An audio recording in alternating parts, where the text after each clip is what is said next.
네, 오늘은 성경적 의미라는 시리즈로 저희가 여러 강의를 했는데 오늘의 주제는 사랑입니다. 네. 참 너무나 많은 사람들을, 우리를 웃기고 울리는, 그죠?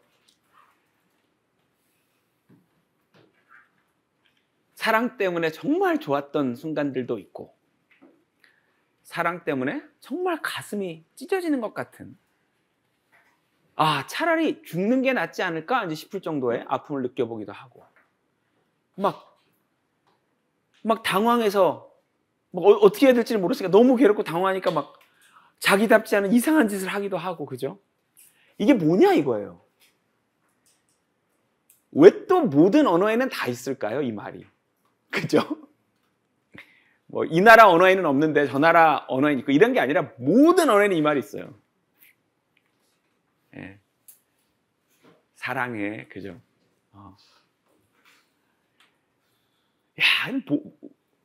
뭐가 이렇게 복잡하고 어려운 걸까요? 오늘은 우리가 생각하는 사랑 말고요,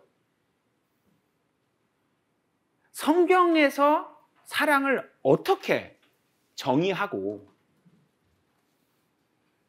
성경에서 사랑을 어떻게 해야 된다고 가르쳐 주는지 성경 말씀을 볼까 해요. 자, 성경에서 가장 중요한 등장인물을 저희 꼽으라고 하면 당연히 예수님일 거예요. 그죠? 예수님 외에 가장 중요한 단어를 꼽으라고 하면 여러분, 사랑이에요. 율법이 아니라요, 사랑이에요. 왜? 두 가지 이유입니다. 첫 번째, 계명이에요. 요한복음 13장 보겠습니다. 34절입니다.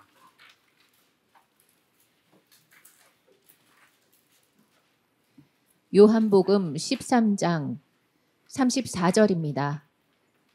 내가 새 계명을 너희에게 주노니 이는 너희가 서로 사랑하라는 것이라. 내가 너희를 사랑한 것 같이 너희도 서로 사랑하라. 자, 이 새 계명은 새 사람이 된 그런 사람들에게 주시는 계명이거든요. 자, 성경에 나오는 새 사람은 첫열매들 그리스도, 그 존재죠. 예수님이 머리고 교회가 몸인, 예수님과 교회가 한 몸이 된 그 사람, 그 세 사람에게 무슨 계명을 주셨어요? 새 계명. 그게 뭐예요? 서로 사랑하라. 그러니까 율법은 죄인임을 깨닫게 하는 용도로 쓰는 거거든요. 천년왕국 말고는. 천년왕국에서는 진짜 지키는 용도고요. 우리 때는 뭐요? 죄인인 걸 깨달으라고, 다른 말로 못 지키는 걸 깨달으라고 주는 게 율법이기 때문에 그걸로 아이고 내가 천국에 못 가는구나 라는 걸 깨닫고 그 다음 뭘 원해요, 여러분?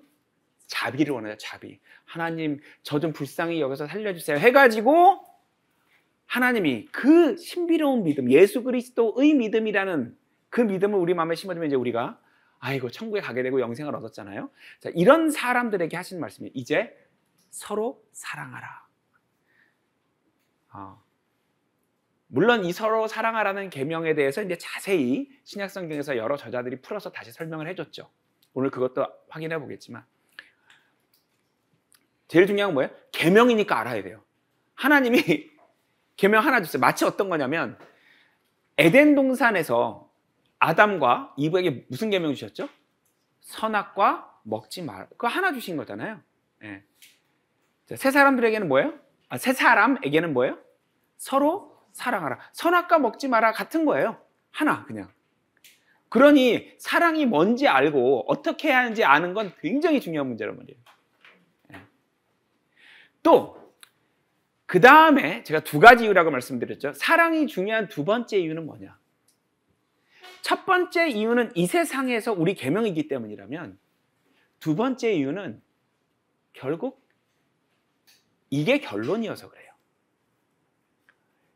하나님 계획의 끝이 사랑이에요.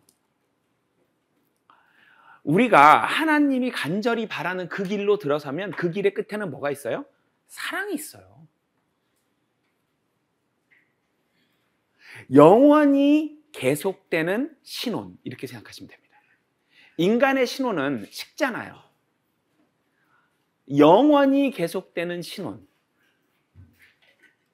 예수님과 교회의 결혼, 또 하나님과 그 자녀들의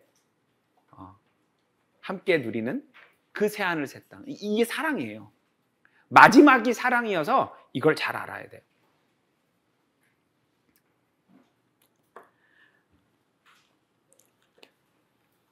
고린도전서 13장 보겠습니다. 8절 읽어보겠습니다. 고린도전서 13장 8절입니다. 사랑은 결코 시들지 아니하나 예언들이라도 끝이 올 것이요 방언들이라도 그치게 될 것이며 지식도 끝나게 되리라.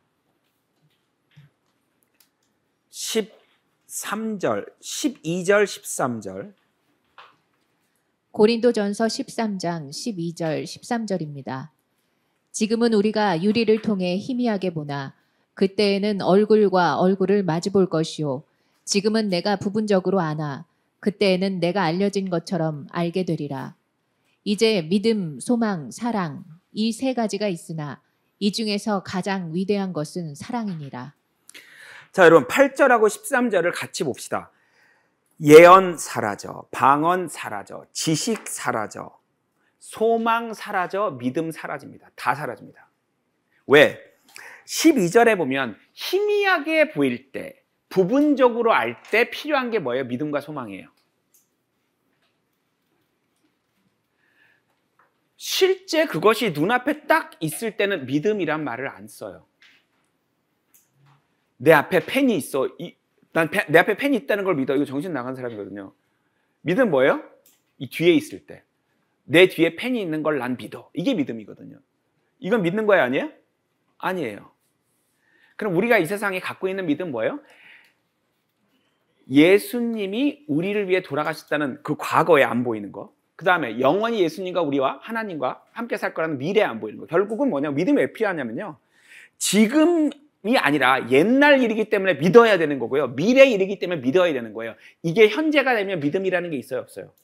없어요. 히브리서 11장 1절에 뭐라 그랬어요? 믿음은 보이지 않는 것들의 실체다. 보이지 않는 것에. 그럼 나중에 진짜 보여요. 이제 새하늘 새 땅이 눈앞에 보이고 예수님이 앞에 계시고 다 보여요. 그럼 믿음은 사라집니다. 소망은요? 소망이 현실이 되면 사라집니다. 지식 필요 없어요. 네. 아무것도 없어요. 필요 없어요. 결론은 사랑이에요. 결론은. 그냥 막 서로 또 예수님과 하나님이랑 막 정말 깨가 쏟아지게 계속 사는 거예요. 어떤 분이 그러더래요. 아, 그럼 좀 질리지 않을까? 그건 안 그렇습니다. 예. 그거는 우리의 이 몸뚱아리가요, 교만하고 못돼서 소중한 거를 오래 보면 소홀히 여기게 되는 거예요. 이 몸 때문에 그래요. 예. 나중에 바뀐 몸은 그 소중한 거에 대해서 질리거나 따분하지 않아요. 예. 그래서 이 세상에서 지금 살아가는데 제일 중요한 게 사랑이고, 또 우리가 나중에 죽어서 영원히 함께할 그 세상에서도 결국 사랑만 남고, 그러니 사랑보다 중요한 게 어디 있어요? 그죠?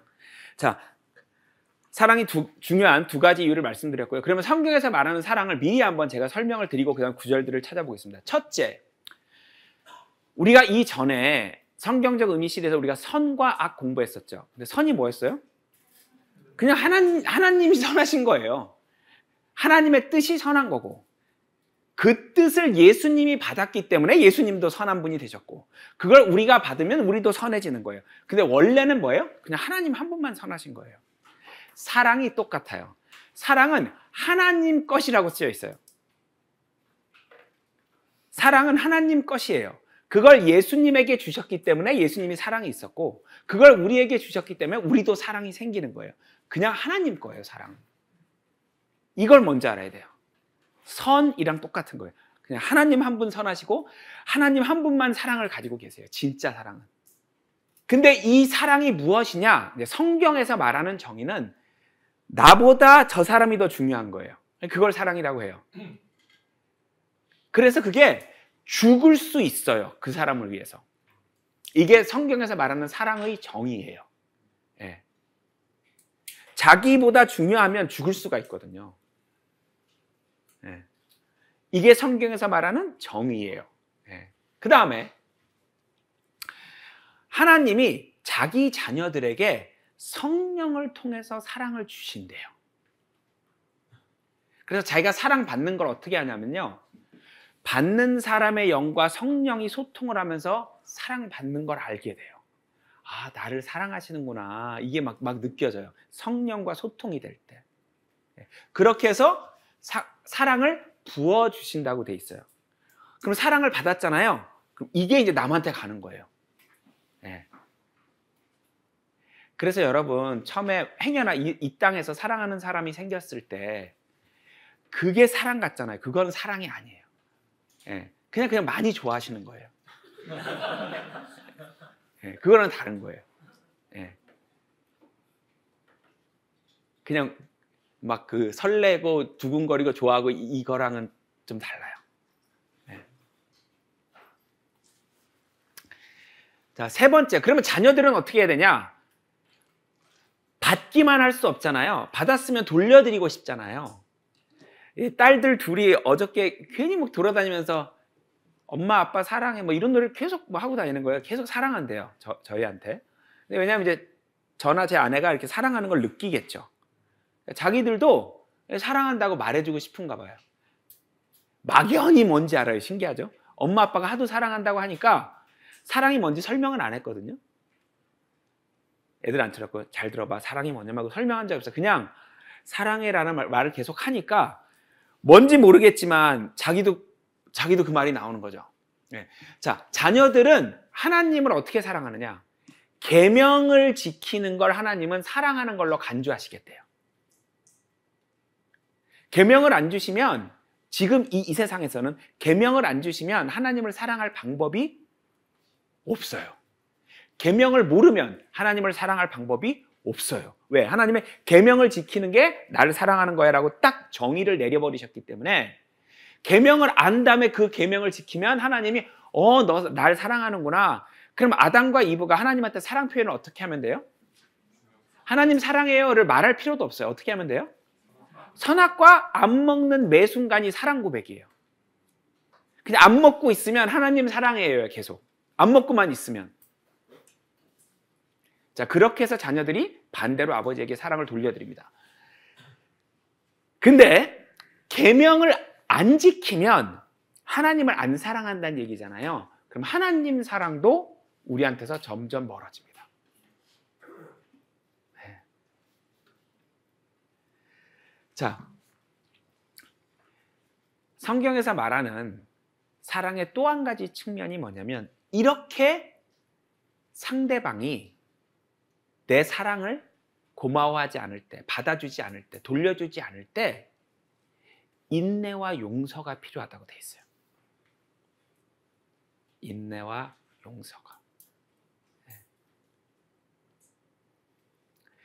그리고 끝까지 인내와 용서를 하는 게 아니라 하나님의 사랑도 예수님의 사랑도 우리가 서로를 향한 사랑도 끝없는 인내는 아니에요. 끝없는 용서는 아니에요.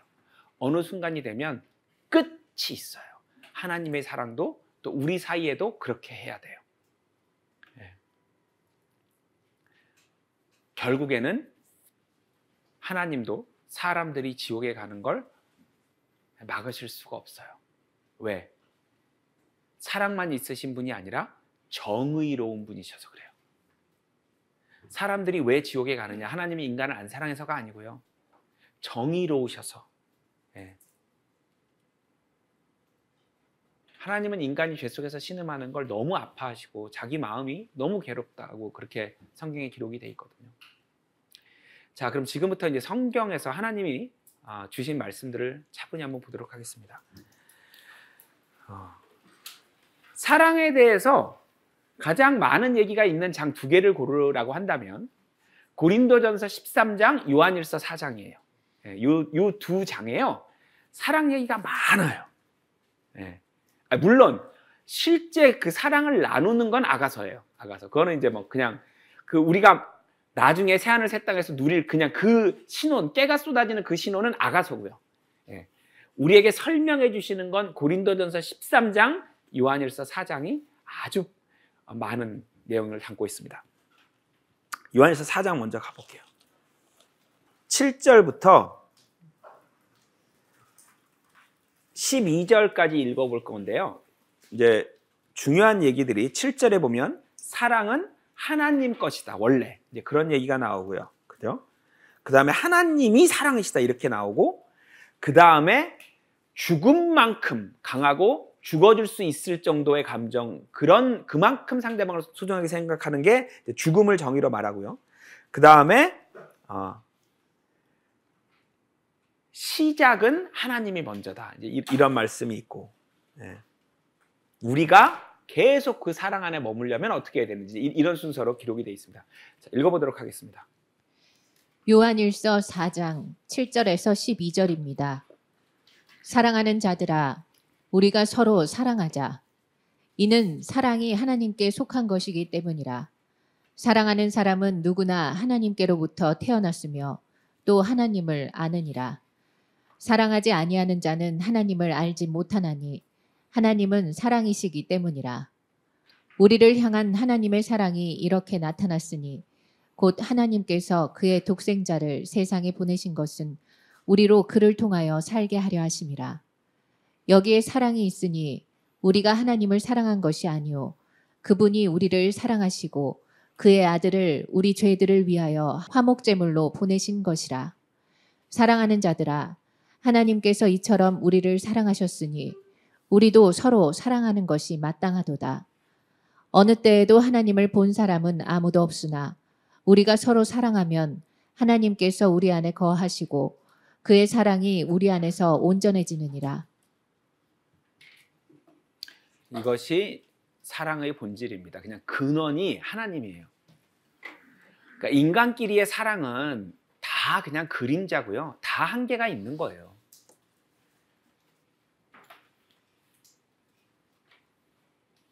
하나님을 모르고 평생 행복하게 잘 사는 부부는 굉장히 신비로운 거예요. 왜냐하면 성경적으로 보면 이게 불가능한 일이거든요. 불가능한 일을 어떤 다른 힘으로 해내신 거예요. 놀라운 일이에요. 왜냐하면 인간 사랑은 이게 식을 수밖에 없으니까 그 자리를 다른 도덕이든 윤리가 됐든 책임감이 됐건 어떤 다른 게 들어오면서 사랑 자리를 메꿔서 그 힘으로 살아간 거죠. 근데 진짜 그 사랑이라는 감정으로 평생을 살려면 딱 하나밖에 없어요. 성령 속의 교제로 함께 살면 하나님 계속 사랑을 부어주신다고 약속이 되어 있으니까 그 받는 사랑으로 계속 같이 살아가는 거예요. 이건 진짜 사랑으로 사는 거예요. 부부가 같이 교회를 다니고 같이 교제를 해. 그러면 같이 사랑에 계속 하나님의 사랑이 부어지거든요. 그 힘으로 진짜 사랑을 하면서 살 수가 있어요. 근데 그냥 인간끼리의 사랑은 한계가 있어요. 평생 잘 살았다고 아마 하면 사랑 말고 다른 감정이 그 자리를 차지해서 끌고 온 걸 거예요. 성경으로는 불가능해요. 왜? 인간한테 없기 때문에. 없어요. 자, 우리 읽은 첫 줄이 뭐예요? 사랑은 어디에 속했대요? 하나님께 속한 것이다라고 정의를 내려버렸기 때문에 그 근원으로부터 계속 공급을 안 받으면 없어요. 없어요.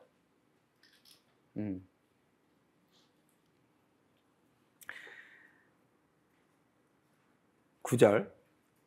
하나님이 우리를 먼저 사랑하셨는데 어떻게? 자기 하나뿐인 아들을 죽이셨다 이거예요. 그게 사랑이다.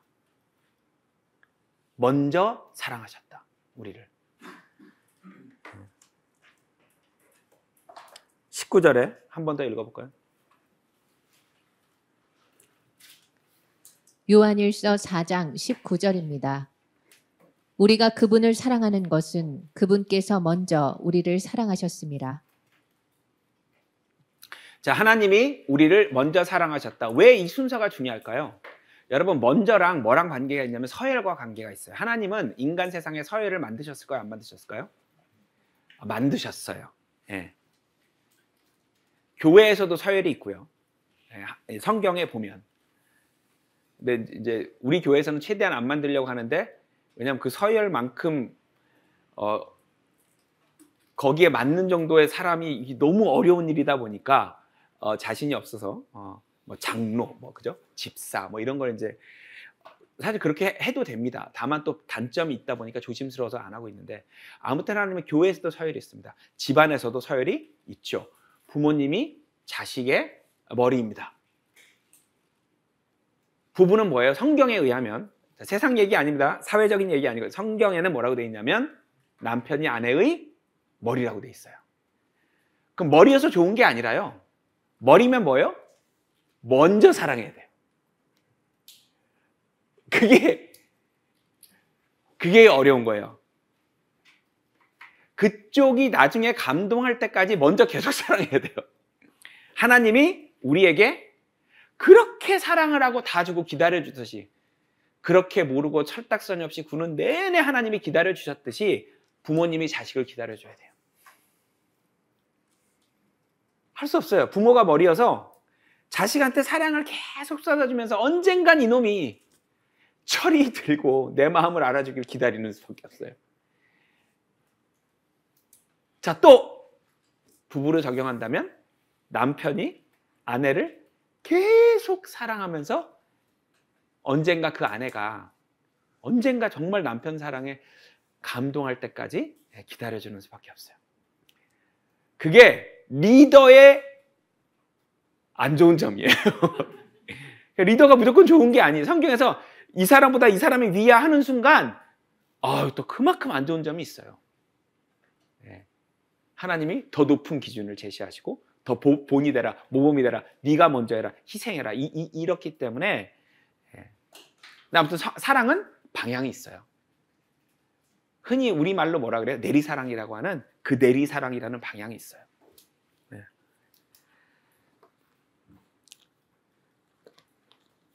요한복음 15장 읽어보겠습니다. 9절부터 13절입니다. 9절부터 13절. 요한복음 15장 9절에서 13절입니다. 아버지께서 나를 사랑하신 것 같이 나도 너희를 사랑하였으니 너희는 내 사랑 안에 계속 거하라. 내가 나의 아버지의 계명들을 지켜서 그분의 사랑 안에 거하는 것 같이 너희도 나의 계명들을 지키면 나의 사랑 안에 거하리라. 내가 이런 것을 너희에게 말한 것은 나의 기쁨이 너희 안에 머물러 있어 너희의 기쁨이 충만하게 하려는 것이라. 나의 계명은 이것이니 내가 너희를 사랑하는 것 같이 너희도 서로 사랑하라는 것이라. 사람이 친구들을 위하여 자기 생명을 내어놓는 것보다 더 위대한 사랑은 없나니. 자, 중요한 얘기가 나옵니다. 하나님이 우리를 사랑하시는데 계속 똑같이 사랑하시는 게 아니고, 우리가 계명을 지키면 그 사랑 안에 머무는 거고, 우리가 계명을 안 지키면 사랑에서 멀어지는데, 심지어 충격적인 건 아버지 하나님과 아들 하나님 관계도 그랬다는 거예요. 하나님이 예수님을 계속 사랑하신 이유는 여기 이유가 있잖아요. 그냥 독생자여서가 아니라 예수님이 아버지가 시키신 일을 계속 했기 때문에 아버지 사랑 안에 머물렀고, 그래서 넘치는 사랑을 가지고 또 우리에게 주신 거예요. 예수님이. 예수님은 정말 사랑으로 가득 차셨던 분인데 그게 어디서 온 거예요? 아버지한테서 온 거예요. 예수님이 십자가에 순종을 안 하셨다면 하나님의 사랑이 예수님에게서 떠났을 수도 있어요. 그죠? 근데 예수님이 그 힘든 일을 해내신 거잖아요. 그죠? 33년 동안 순종하셨고 하나님의 사랑을 잃어버리지 않았어요. 딱 한 번. 우리를 대신해서 십자가에서 사랑을 버리셨죠. 사랑을 우리한테 넘겨주시려고 알리 라마 사막다니, 뭐죠? 아버지 왜 나를 버리시나이까? 한 번 하나님 사랑에서 끊어졌는데 우리 대신 우리랑 바꿔주시고 하나님 사랑을 잔뜩 받은 거를 우리한테 넘겨주시려고 자기가 하나님한테 일부러 버림을 당하셨죠. 그게 사랑이에요. 자, 13절 역시 목숨을 버리는 것이다. 목숨을 버리는 것이다. 한마디입니다. 뭐예요? 자기보다 그 상대방이 더 소중한 거예요. 성경은 사랑을 이렇게 설명합니다. 로마서 5장입니다. 8절입니다. 로마서 5장 8절입니다. 우리가 아직 죄인이었을 때 그리스도께서 우리를 위하여 죽으심으로써 하나님께서는 우리를 향한 그의 사랑을 나타내셨느니라. 자, 사랑을 어떻게 표현하셨어요? 대신 죽으심으로. 근데 여기 포인트가 뭐냐면 그 7절이 포인트예요. 관계가 성립이 돼서 죽어주신 게 아니고요. 우리는 하나님을 몰라요. 관계가 생겨서 사랑을 막 나누다가 얘가 죽어 이렇게 해서 죽어주신 게 아니라 그냥 우리는 하나님을 몰라요. 나중에 이거를 알아주겠지, 알아줘야 할 텐데 하면서 죽으신 거예요. 그래서 이거 하나 남겨놓으신 거, 이 책. 알아주길 바래서. 그래서 실전 내용이 그거야. 아니, 이 릴레이션십이 생겨서 죽은 게 아니라 그냥 죄인일 때 죄인을 위해서 죽었다는 거예요. 차원이 다른 거죠. 5절입니다. 로마서 5장 5절입니다. 소망이 부끄럽지 않은 것은 우리에게 주신 성령에 의하여 하나님의 사랑이 우리 마음속에 부어졌기 때문이라. 자, 두 가지를 알 수 있습니다. 자, 우리들에게 사랑은 무엇을 통해서 온다? 성령. 네. 여러분, 성령이 우리 몸의 영혼, 몸 중에 어디랑 연결이 된다 그랬죠? 로마서 8장에 보면 성령이 내 영과 이렇게 돼 있단 말이에요. 여러분, 사랑은 그 하나님의 사랑은요, 인간 사랑 말고요. 인간 사랑은 혼으로 하는 거고요. 하나님 사랑은 영으로 하는 거예요. 그래서 뭔가 이상해요. 원래 혼으로 사랑하는 사람인데 서로 성경을 알게 됐어. 같이 교회에 다니고 같이 교제를 하기 시작했어. 예. 혼의 사랑에서 영의 사랑까지 합쳐지니 훨씬 더 다른 차원의 관계를 맺게 되죠.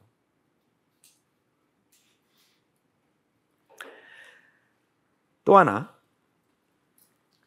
우리 마음에 부어지는 거구나. 우리 영에 부어지는 거구나.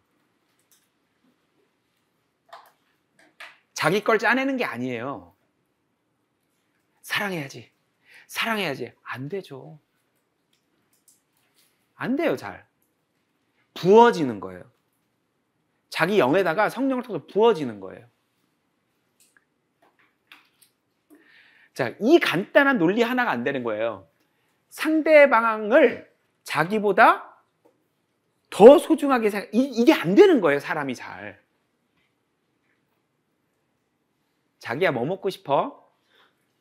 골라봐. 중식, 일식?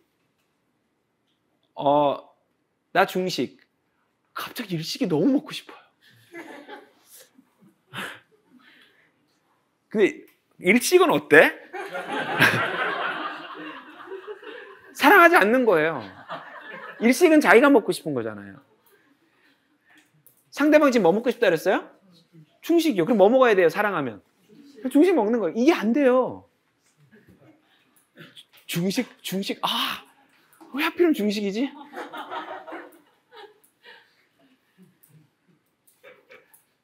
좀 웃긴 예를 들었지만 안 돼서 그래요.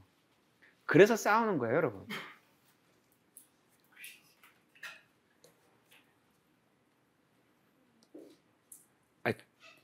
참, 저도 아내가 보는데 이 이 강의를 하는 게 민망해. 왜? 저도 못해요. 안 돼. 저도 일식. 일식. 중식 먹자. 속은 안 돼요. 정말 지긋지긋해. 너무 자기 위주인 거예요. 안 돼요. 너무 안 돼요. 부부가 같이 그러고 있는 거예요. 안 되는 거예요. 누가 먼저 해야 돼요? 근데 이걸 누가 먼저 깨야 돼요? 남편이 먼저 깨야 돼요. 남편이 자꾸 중식 해줘야 돼요. 중식? 중식. 한 1000번 연속으로. 그때서야 좀 느끼는 게 있을 수 있죠. 이 사람이 가만히 보니까 자기보다 나를 더 소중하게 생각하네. 한두 번 해갖고 안 되고요. 일관성 있게 한 1000번? 안 되죠, 근데. 나도 모르게 자꾸.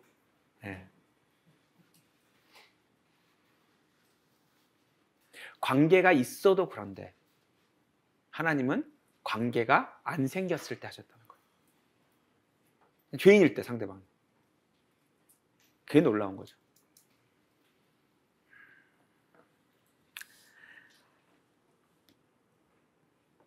마태복음 19장 한번 보겠습니다.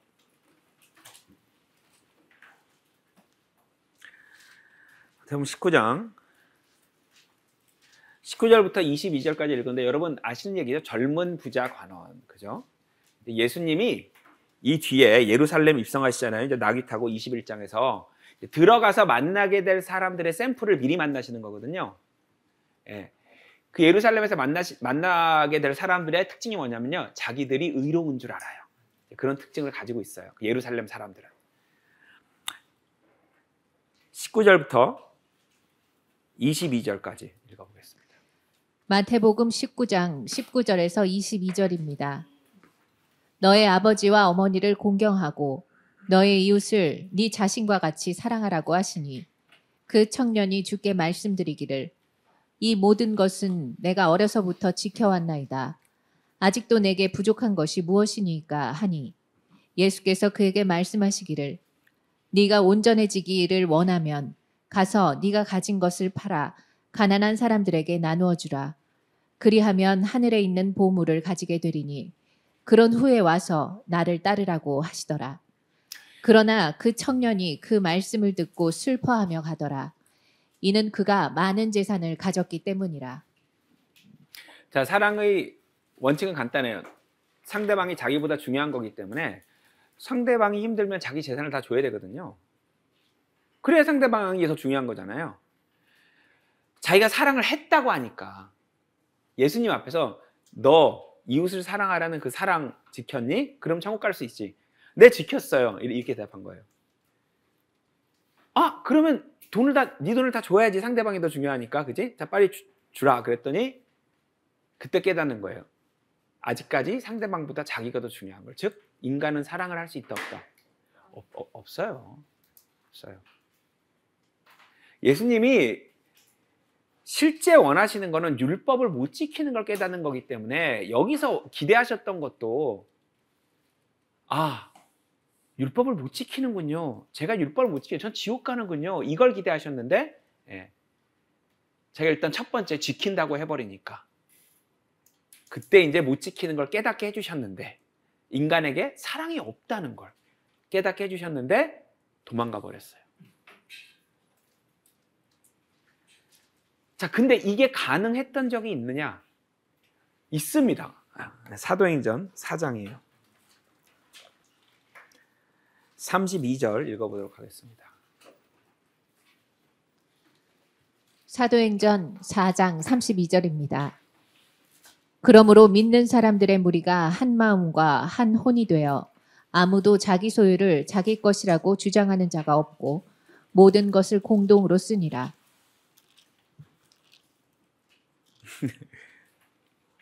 여러분 재산을 다 합쳐서 공동으로 써요. 그 밑에 보면요. 35절에 가면 그 예수님 제자들이 알아서 나눠줬대요. 재산을 다 합친 다음에 제자들이 그 사도들이 알아서 나눠줬대요. 그러니까 어떤 상황이냐면요. 여기 오신 모든 분들이 저한테 입금을 다 하시는 거예요. 전 재산을.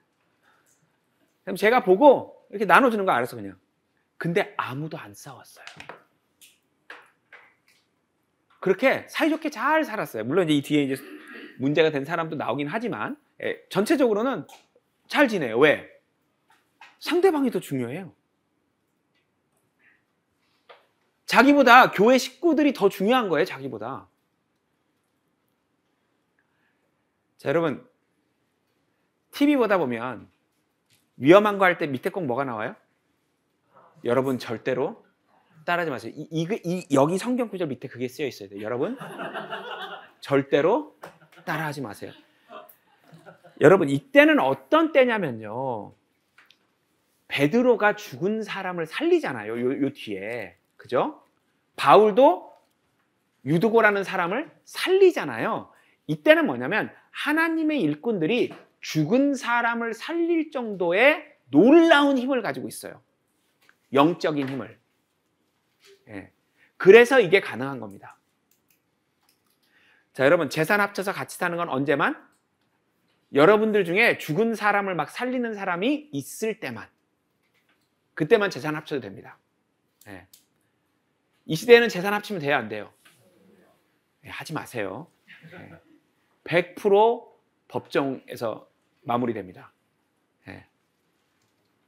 자, 그러나 이제 우리 시대가 물론 죽은 사람을 살릴 수 없는 시대여서 이 정도의 능력은 안 일어나지만 그럼에도 불구하고 성령을 통해서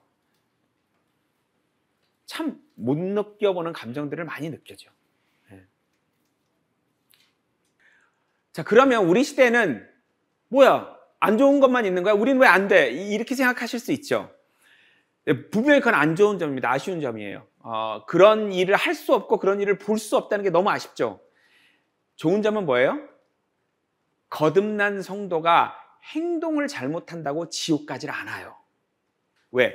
덜 주셨기 때문에 덜 요구하세요. 누가복음 12장 48절 많이 준 자에게는 많이 요구할 것이다. 우린 덜 주셔서 덜 요구하셨기 때문에 거듭난 것만으로 천국에 갑니다. 이 뒤에 행동에 따라 취소가 될 수가 없어요. 그러나 그런 놀라운 힘을 할 수 있고 볼 수 있는 기회를 준 그 시대에는 거듭난 사람이 행동을 잘못하면, 특히 용서받지 못할 죄에 들어가는 그런 짓을 하면 지옥에 갑니다. 거듭난 성도라도. 이런 좋은 점이 우리한테 있기도 한 거예요. 그러면 우리는 서로 사랑할 수 없냐? 이걸 실현할 수가 없냐? 개인적으로는 부족하지만 다른 방법이 있다는 거예요. 에베소서 2장입니다.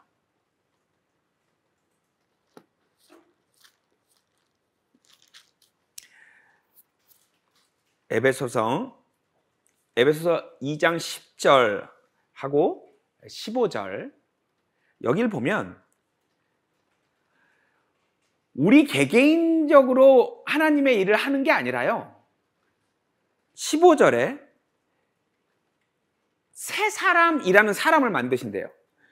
예수님이 이 사람의 머리, 교회가 이 사람의 몸, 이 사람이고 이 안에는 유대인, 이방인이 막 합쳐져가지고 지체가 돼가지고 이 사람이 선한 일을 하고 이 사람이 사랑을 온전히 할 수 있기 때문에 우리는 이 사람의 지체로 살면 혼자서 못하는 그 하나님이 우리를 사랑하신 그거를 개인적으로는 못해도 이걸 통해서 실현할 수 있다는 거예요. 몸의 지체로.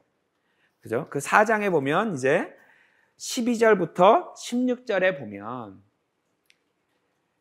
하나님을 믿는 일에 하나가 되고 하나님의 지식을 공부하는데 하나가 돼서 이 몸이 커가면, 즉 우리가 간, 쓸개, 허파로서 각자 자기 역할을 하면 그걸 서로 사랑한 걸로 해주시는 거예요. 왜? 바울이 쓴 13통 바깥에서는 단 한 번도 거듭난 성도들을 몸의 지체로 비유한 적이 없어요. 서로의 지체가 된다. 이 말은 이제 바울이 계속했죠. 로마서 12장에서도 하고, 그죠? 서로의 지체가 되는 그런 식으로 목적을 달성할 수 있다. 이런 얘기죠. 네. 자, 이 시대에는 가능했죠. 그럼 이 시대에 이제 사람들을 기준으로 쓰여진 책이기 때문에 바울이 쓴 13통을 빼면 요한복음 14장입니다. 자, 여러분 아시다시피 그 15절부터 이제 그 성령님 오실 거 얘기해 주시거든요. 예수님이. 성령님이 오실 거야. 내가 이제 죽어서 승천하면 성령님 오실 거야. 이제 그 얘기 하시면서 12절 보겠습니다. 요한복음 14장 12절입니다. 진실로 진실로 내가 너희에게 말하노니 나를 믿는 자는 내가 하는 일들을 할 것이요 또 이보다 더 큰 일들을 할 것이라. 이는 내가 나의 아버지께로 가기 때문이라. 아버지께로 가면 성령을 보내주실 거기 때문에 그 성령이 너희의 영과 소통을 하면서 너희에게 힘을 실어주면, 아버지의 사랑을 너희에게 부어주면 너희가 내가 한 거를 한다. 그 중에 제일 중요한 게 뭐예요? 사랑이에요, 사랑. 예수님이 하신 걸 우리도 한다는 게 뭐냐면 예수님이 우리를 사랑하셨잖아요. 자, 예수님이 요 바로 앞에서 13장 34절에서 뭐라 그랬어요? 뭐라고 말씀하셨죠? 내가 너희를 사랑한 것 같이 너희가 사랑하라고 했는데 우리 시대는 그게 잘 안 되죠. 그죠? 예. 근데 이 뒤에 보니까 사도행전 4장 보니까 됐어요, 안 됐어요? 되잖아요. 예수님이 우리를 사랑하신 것처럼 자기들끼리 사랑을 진짜 하잖아요. 재산을 합쳐도 안 싸우잖아요. 결국 사랑은 어디서 와요? 성령을 통해 오는 겁니다. 성령을 통해.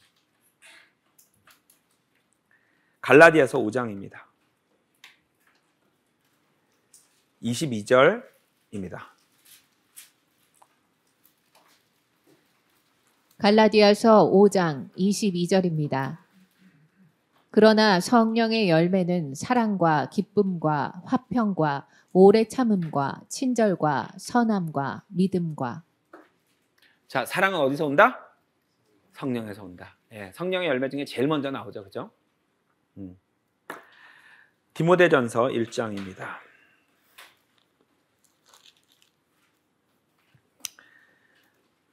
바울이 성도들에게 조언해 주는 얘기죠. 5절 읽어보겠습니다. 디모데전서 1장 5절입니다.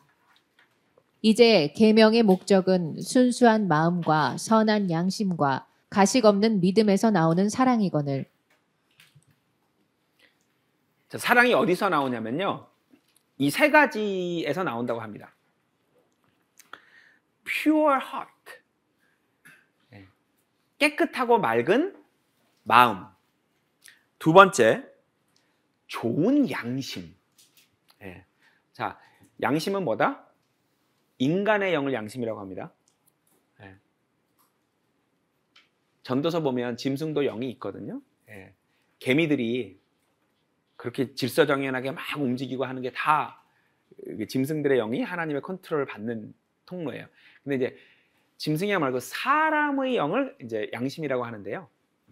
그 영 영역에 있는 그게 깨끗하고 선해야 됩니다. 이 양심이 독을 마실 수도 있다, 오염될 수 있다 이렇게 돼 있거든요. 성경에는. 이게 깨끗하고 또 가식 없는 믿음.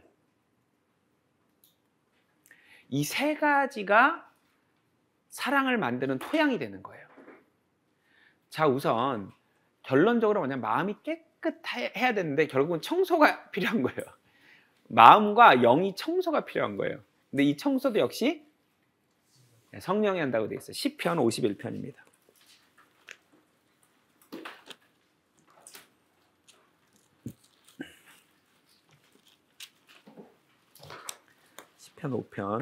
시편 51편 10절입니다. 10절, 11절 읽어보겠습니다.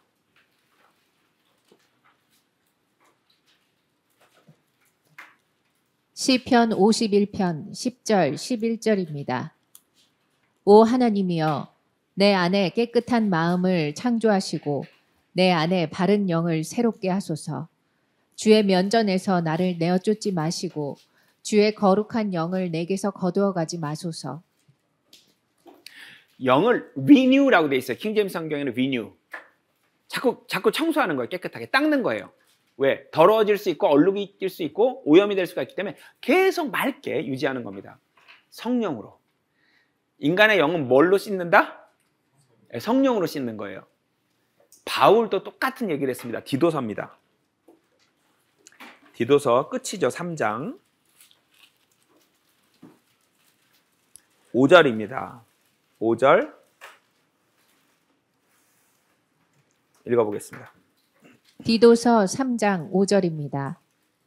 우리가 행한 의로운 행위에 의하지 않고 그의 자비하심에 따라 중생의 씻음과 성령의 새롭게 하심으로 우리를 구원하셨으니. 성령의 새롭게 이것도 리뉴입니다. 킹제임스 성경에서 그래서 리뉴. 인간의 영을 계속 청소하는 거예요. 계속 닦아주는 거예요. 깨끗하게. 성령으로. 네. 우리가 뭐 가구들 좀 특이한 거 이거는 꼭 뭘로만 닦으세요 뭐 이런 거 있잖아요. 네, 뭐 이런 컴퓨터 스크린은 꼭 뭘로만 닦으세요 이런 거 있잖아요. 인간의 영은 뭘로만 닦여요? 네, 성령으로만 닦입니다. 교제 속에 있어야 돼요. 성령은 교제로 충만해지는 겁니다. 복음 안에서 말씀 안에서 교제할 때 충만해지는 게 성령입니다. 핸드폰 충전해야 될 때 이 플러그를 꼽듯이 인간영 이런 성령 연결할 때 교제예요. 교제. 혼자 있을 때랑 많이 달라요. 아무리 말씀을 가까이 해도 혼자 있을 때는 성령의 충만함을 받기가 어렵습니다. 왜? 주신 계명이 뭐예요? 서로 사랑하라지 성경 공부하라가 아니거든요. 서로 사랑하라 안에 성경 공부가 들어있긴 하지만 서로가 없으면 일단 성립이 안 되는 거예요. 혼자 착하게 성경 보면서 사는 거는 성령이 충만해질 수가 없어요. 자, 그 다음에 고린도전서 이제 13장에 가야 되는데요. 왜? 이게 리뉴가 잘 안 되는 경우가 있어요. 특히 상대방이 양심이 조금씩 오염이 되거나 마음이 조금씩 세상 걸로 차기 시작하면 이제 실망스러운 행동을 하죠. 서로가 서로에게.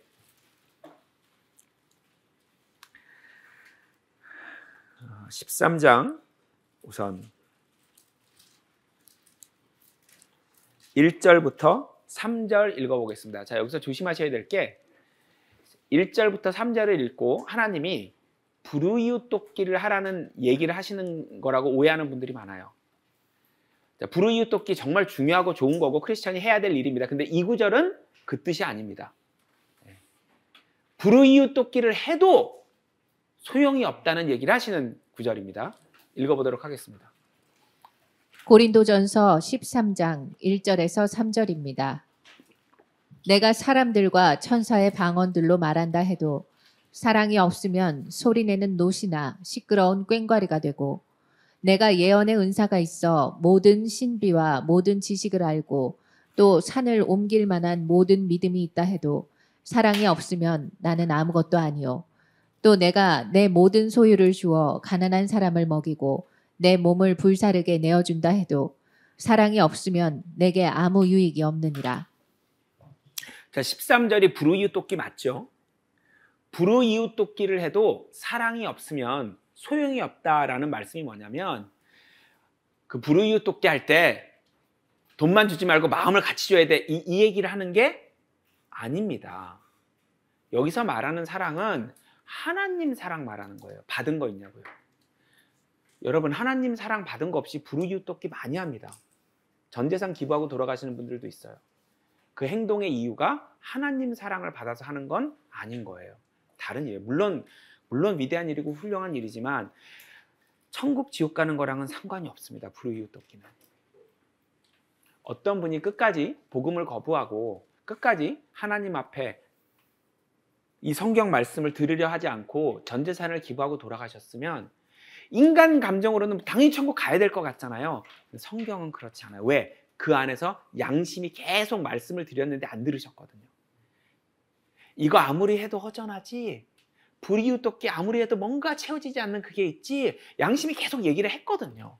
그 소리를 안 들어서 그래서 천국에 못 가요. 너무나 아쉽지만 전 재산을 기부하고 가셨는데. 네. 자, 13장을 이해하려면 12장 마지막 구절을 꼭 같이 읽어야 돼요. 읽어보겠습니다. 고린도전서 12장 31절입니다. 오히려 너희는 최상의 은사들을 열망하라. 이제 내가 너희에게 더 좋은 길을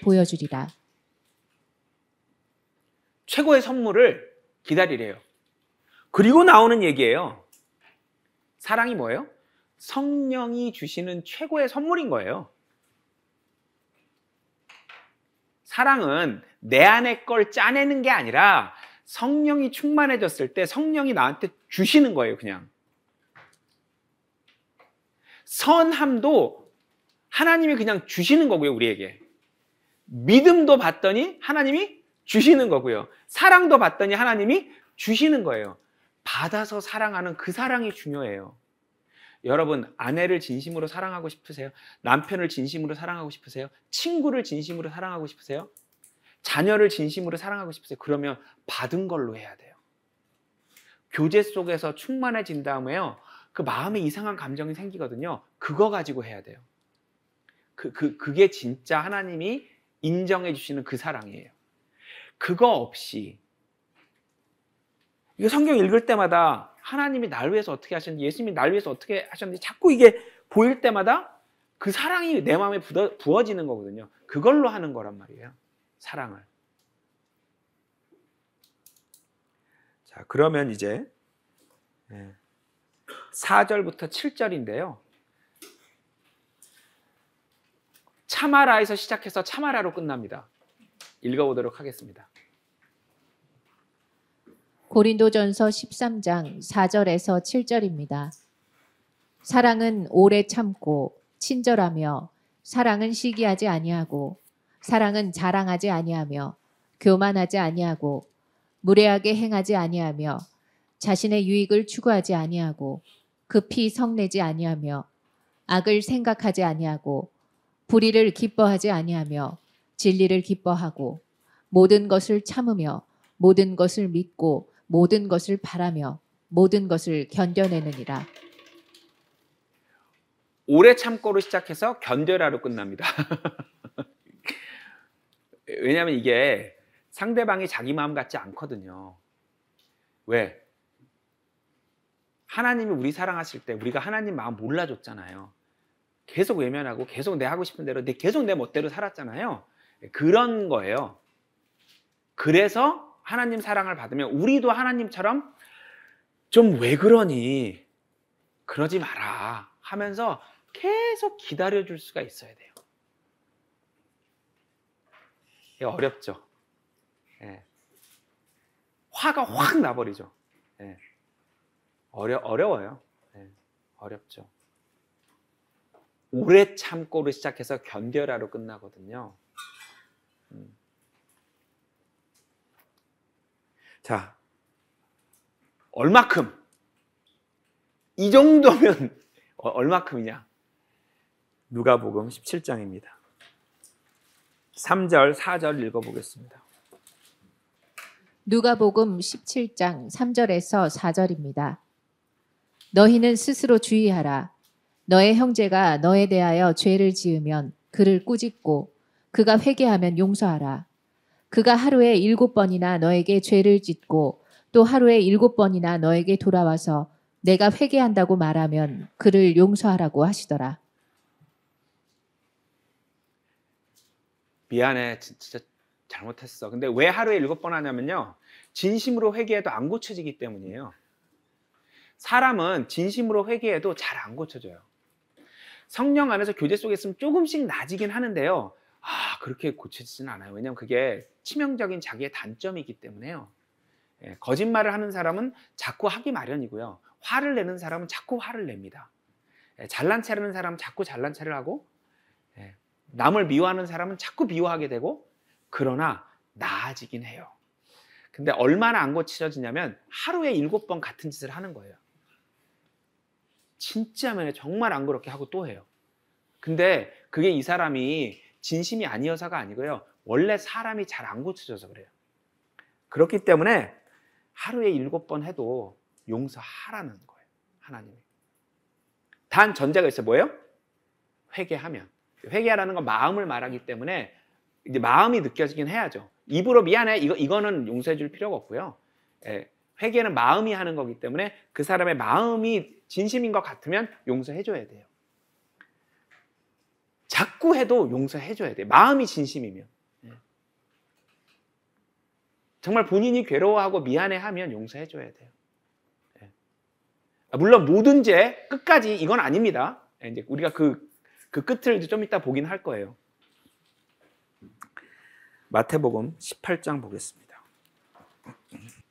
21절부터 끝까지입니다. 이건 왜 중요한 얘기냐면요. 용서하지 않는 사람에 대한 하나님의 벌이 있을 겁니다. 그게 무서워요. 형제나 자매가 잘못했다고 회개했다고 진심으로 얘기할 때 용서해주지 않는 그 죄가 하나님 앞에 굉장히 큰데 이유는 하나예요. 야, 내가 널 용서해줬는데 너는 왜 용서 안 해줘? 이 말씀이에요. 읽어보도록 하겠습니다.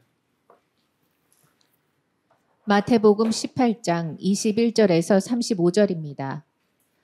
그때 베드로가 주께 와서 말씀드리기를 주여 내 형제가 내게 죄를 지으면 몇 번이나 그를 용서해 주어야 하리이까 7번까지 하리이까 라고 하니 예수께서 그에게 말씀하시기를 나는 너에게 7번까지라고 말하지 않고 70번씩 7번까지라고 하노라.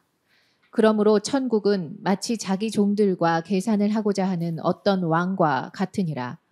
그 왕이 계산을 시작하니 1만 달란트 빚진 한 사람을 자기 앞에 데려왔더라. 그러나 그에게는 갚을 것이 없으므로 그의 주인이 명령하기를 그 자신과 그의 아내와 자식들과 그의 소유를 다 팔아서 빚을 갚으라고 하니 그 종이 왕 앞에 엎드려 경배하며 말하기를 주여 참아주소서 그러면 제가 다 갚겠나이다 라고 하더라. 그러자 그 종의 주인이 그를 가엾게 여겨 풀어주고 그 빚을 탕감해 주었더라. 그러나 그 종이 나가서 자기에게 100데나리온 빚진 동료 종 한 사람을 만났는데 그를 붙들어 멱살을 잡고 말하기를 너의 빚을 갚으라고 하더라. 그러자 그의 동료 종이 그의 발 앞에 엎드려 그에게 간청하며 말하기를 참아주게 그러면 내가 다 갚겠네 라고 하나 그가 들어주지 않고 오히려 가서 빚진 것을 갚을 때까지 감옥에 집어넣더라. 그러므로 그의 동료 종들이 그 일어난 일을 보고 매우 딱하게 여겨 그들의 주인에게 가서 일어났던 일을 모두 말하였더라. 그때 그의 주인이 그를 불러서 말하기를 오, 너 악한 종아, 네가 나에게 애걸하기에 나는 네가 진 모든 빚을 탕감해 주었노라. 내가 너를 가엾게 여김같이 너도 너의 동료 종을 불쌍히 여기는 것이 당연하지 아니하냐 하며 그의 주인이 화가 나서 그 사람이 자기에게 진 빚을 다 갚을 때까지 형리들에게 넘겨주더라. 그러므로 이와 같이 너희들이 진심에서 우러나와 형제 각 사람을 그들의 잘못과 더불어 용서하지 않으면 하늘에 계신 나의 아버지께서도 너희들에게 그렇게 하시리라 하시더라. 아니 이 이상 무서운 말이 어딨죠?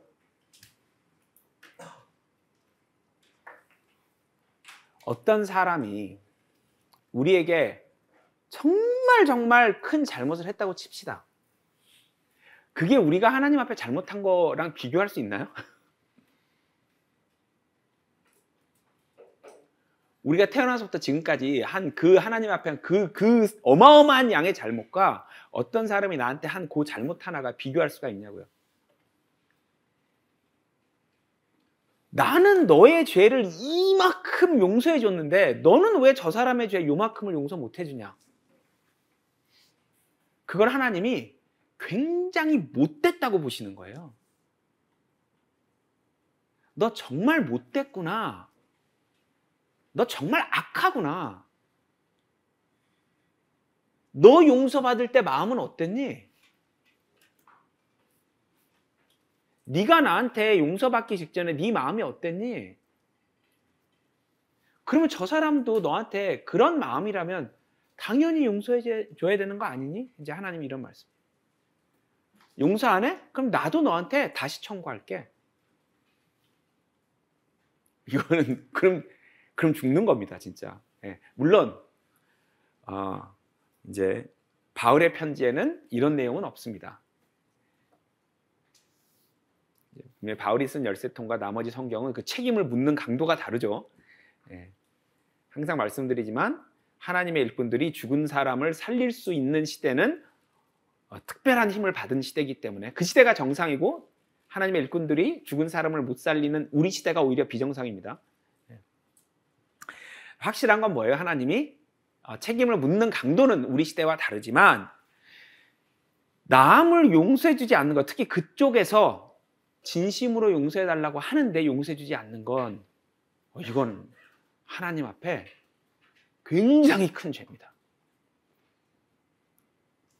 남 용서하지 않는 죄가 큰 죄예요.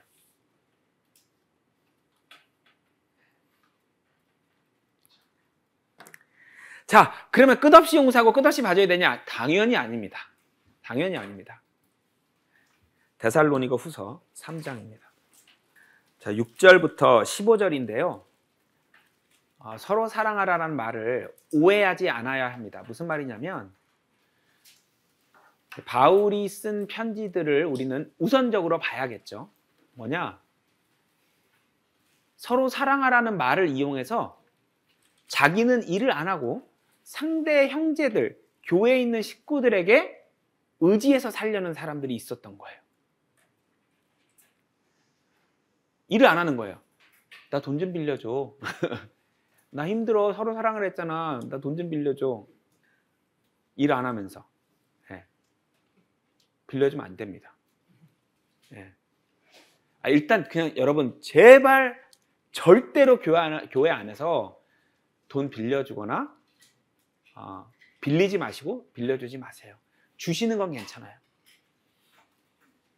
주시는 건 괜찮아요. 왜? 빌려주고 안 갚으면 갑자기 둘 중에 한 명이 교회를 안 나와요.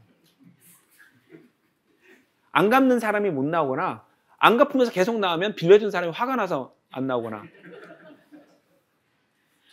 그거 사탄이 정말 잘 이용하는 거예요. 여러분 정말 최소한 여러분은 조모임 하는 서로 아니까 누가 너무 힘든 걸 여러분들이 이제 가까이 지내면 알게 되잖아요. 차라리 주시는 건 돼요. 힘들 때 이거 써. 꺼주지 마세요. 꺼주지 마세요. 빌리지도 마세요. 자, 아무튼 그게 본질은 아니고 읽어보도록 하겠습니다. 데살로니가 후서 3장 6절에서 15절입니다. 형제들아, 우리 주 예수 그리스도의 이름으로 너희에게 명하노니 무질서하게 행동하고 우리에게서 받은 전통을 따라 행하지 않는 모든 형제를 멀리하라. 너희가 어떻게 우리를 본받아야 할 것인지를 너희 스스로가 아나니 우리는 너희 가운데서 무질서하게 행하지 아니하였으며 아무에게서도 양식을 거저 먹지 않고 도리어 주야로 수고하고 애써 일하여 너희 가운데 아무에게도 부담이 되지 않도록 했노라.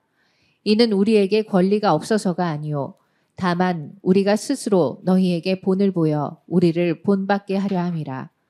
우리가 너희와 함께 있을 때에도 너희에게 명하기를 누구든지 일하기 싫어하거든 먹지도 말라 하였노라.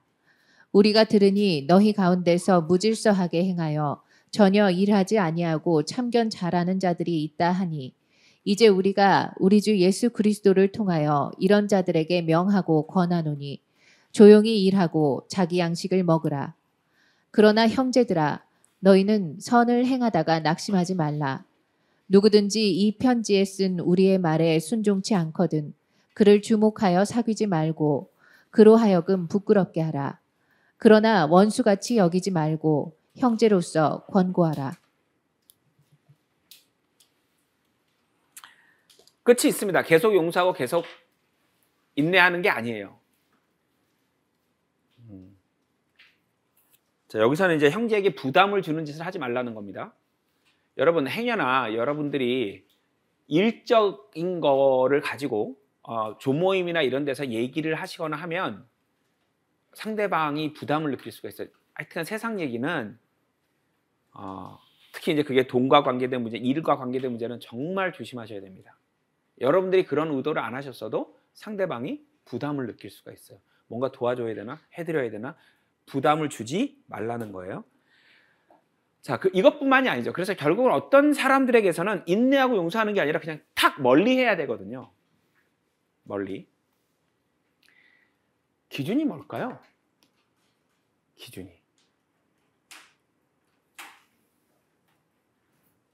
고린도전서 5장입니다. 1절, 2절 읽어보겠습니다. 뭐 유명한 거죠. 자기 새엄마랑 이제 잠자리를 가진 그런 정말 말도 안 되는 크리스천인 거죠. 거듭난 성도인 건 맞습니다. 예. 고린도전서 5장 1절 2절입니다. 너희 가운데 음행이 있다는 것은 다 알려진 바로되 즉 어떤 자가 자기 아버지의 아내를 취하였다는 것이니 그러한 음행은 이방인들 가운데도 없는 일이라. 그런데도 너희가 통곡하기는커녕 교만해져서 이런 행위를 한 자를 너희 가운데서 쫓아내지 아니하는도다. 자, 이 사람이 거듭난 사람이냐 아니냐는 우리 몇 번 봤죠. 고린도전서 방금 그 장 밑에 5절에 보면 주 예수의 날에라는 말이 나오잖아요. 어떤 사람이 주 예수의 날과 상관이 있다, 무조건 거듭난 사람입니다. 우리 시대에 거듭나지 않은 사람은 전부 다 언제 일어나요? 주의 날, 그것도 주의 날에 성경에 나오는 두 개가 있는데 백보자 심판 그때 일어나기 때문에 이 주 예수의 날은 환난 직전에 공중에서 예수님 만난 날이기 때문에 거듭나지 않은 사람은 이 날과 관계가 없어요. 주 예수의 날에 이제 영혼 구원을 받 무슨 말이냐면 주 예수의 날에와 관계가 있으면 이 사람은 거듭난 사람이거든요. 성도인데 어떤 짓도 할 수 있어요. 거듭난 사람이 자기 새엄마와 잠자리를 할 수도 있는 거예요. 그래서 자, 거듭났는지 안 났는지는 어떤 사람 행동을 보고 판단할 수 있다 없다? 없습니다. 물론 이제 당연히 거듭난 사람은 좋게 살 확률이 훨씬 높지만 단정적으로 판단할 수는 없다는 얘기를 드리는 겁니다. 당연히 행동의 변화가 일어나죠. 자, 2절이 문제예요. 2절이 문제, 1절이 문제가 아니에요. 무슨 말씀을 드리고 싶은 거냐면 어느 날 어떻게 하다 새엄마랑 자게 됐어요. 근데 막 눈을 떠서 막 이 고통이 내가 어떻게 이런 짓을 했지? 막 피눈물을 흘리면서 사죄를 해요. 하나님 앞에 다윗은 어떤 행동을 했죠? 자기 충성스러운 부하의 아내를 몰래 뺏고 이 부하를 죽였어요. 그 일이 이 일보다 작은 일입니까? 아니죠. 컸으면 컸지 작은 일 아니거든요. 다윗은 나중에 하나님 뭐라 그랬죠? 의롭다 하셨잖아요. 의로운 일만 하여 이렇게 돼 있거든요. 자, 여기서 이 사람이 만약에 정말 어떻게 하다 어떤 상황에서 술이 취해서 뭐 이렇게 어떤 일이 일어난 거야. 너무 괴로워서 엉엉엉 울면서 하나님 제가 어떻게 이렇게 했다면 다른 얘기예요. 2절이 문제예요. 2절이. 뭐예요? 웃고 떠드는 거예요. 그 얘기에 대해서. 그리고 옆에 교회 식구들이랑 같이 떠들고 진짜 와 깔깔깔깔 대박 뭐 이러고 있는 거예요. 새엄마랑 잠자리를 해놓고. 뭐예요? 전염이 된 거예요. 여러분 우리 몸에서 행여나 이제 그런 일을 겪으신 분들이 있으면 또 생각이 날까 봐 좀 조심스럽긴 한데 우리 몸에서 어떤 부분을 떼어낼 때요. 기준이 뭔지 아세요? 전염이에요. 전염. 암세포 왜 떼어내죠? 전이가 되기 때문이에요. 또 이제 염증이 퍼질 것 같으면 할 수 없이 이제 손이나 발을 절단해야 되는 일도 있죠. 왜? 퍼질 때. 자, 이거 퍼졌어요? 안 퍼졌어요, 지금? 이런 생각이 퍼진 거예요, 아니에요? 퍼졌어요. 누구를 멀리하고 누구를 멀리 떼어내야 되냐면 진심으로 회개를 하지 않고 오히려 퍼뜨려. 달라질 생각이 없어. 즉 진심으로 회개를 안 해. 이때. 또 다른 표현으로 뭐라고 하죠? 음행이라고 합니다. 음행. 음행은 예수님께서 이혼을 해도 된다고 말한 사유입니다. 음행. 당연히 뭐 그 몸의 음행만을 말한 게 아니죠. 육체적인 외도도 당연히 음행입니다. 영적인 음행을 말하는 거예요. 중심에 다른 게 들어가 있는 거예요. 하나님 자리에 성령이 채워져야 될 자리에 다른 게 들어가 있는 거예요. 영적인 음행. 이거는 인내와 용서를 할 일이 아니고요. 회개를 안 하니까. 결론은 어디에 있느냐? 진심 어린 회개. 그 다음에 그 사람의 마음의 중심. 이거를 보고 조심스럽게 기도하면서 언제까지 어떻게 참아야 할까요? 하나님이라고 이제 물어봐야겠죠. 자기 스스로에게. 그럼 이제 어느 순간 야 여기까지구나 라는 걸 자기 양심이 압니다. 자기 양심이. 멀어져야 합니다. 전도할 때도 마찬가지입니다. 전도를 하다 보면 어느 순간에 지금은 안 되겠구나 하고 멀리 해야 된다는, 자연스럽게 멀어지는 순간이 오죠. 거기까지 이렇게. 네, 사랑에 대해서 살펴보면 끝이 없겠지만 너무 멋있는 구절 마지막으로 한번 나눠보겠습니다. 아가서인데요. 제 인생을 바꾼 책 중에 하나입니다. 예. 아가서는 처음부터 끝까지 그 깨가 쏟아지는 신혼 사랑 나누는 얘기입니다. 여러분, 이 세상에서 행여 끝까지 선택이 자이든 타이든 독신으로 지내셨어도 괜찮습니다. 이게 기다리고 있기 때문에. 예. 자, 근데 이 중에 제가 참 멋있게 생각하는 구절인데요. 6절, 7절입니다. 아가서 8장. 죄송합니다. 그 킹제임스 솔로몬의 노래로 돼 있죠? 예. 자, 솔로몬의 노래 8장 보겠습니다. 솔로몬의 노래 8장. 솔로몬의 노래 8장 6절 7절입니다. 너의 마음의 인장처럼 너의 팔 위의 인장처럼 나를 새기라. 사랑은 죽음처럼 강하고 질투는 음부처럼 잔인하니 그곳의 숯은 불타는 숯, 곧 심히 맹렬한 불길을 가진 것이라. 많은 물들로도 사랑은 끌 수 없으며 큰 물들로도 잠기게 할 수 없나니 사람이 그의 집에 모든 재산을 주어 사랑과 바꾸려 한다면 그 일은 완전히 멸시를 받으리라. 자, 다른 걸로 깰 수가 없는데 더 멋있는 말은 죽음만큼 강하대요. 사랑은. 그래서 죽을 수가 있는 거예요. 너무 멋있지 않습니까? 생각나는 사람 없어요? 예수님 말고? 사랑은 죽음만큼 강합니다. 누구 생각나는 사람 없어요? 네. 아담이요. 자, 디모데전서 2장 끝에 뭐라고 나오죠? 아담은 속지 않았다. 아담이 선악과를 먹은 건 속아서 먹은 게 아니다. 이브가 아담한테 걸어올 때 아담이 뭐라 그랬죠? 내 뼈 중에 뼈요, 내 살 중에 살이로다. 그 순간을 에베소서 5장에서 바울이 뭐라 그랬죠? 결혼했어, 이렇게 설명하거든요. 그 순간에 둘이 결혼을 한 거예요. 그럼 여기 뭐예요? 인장 찍은 거예요, 둘 사이에. 근데 아내가 죽었어요.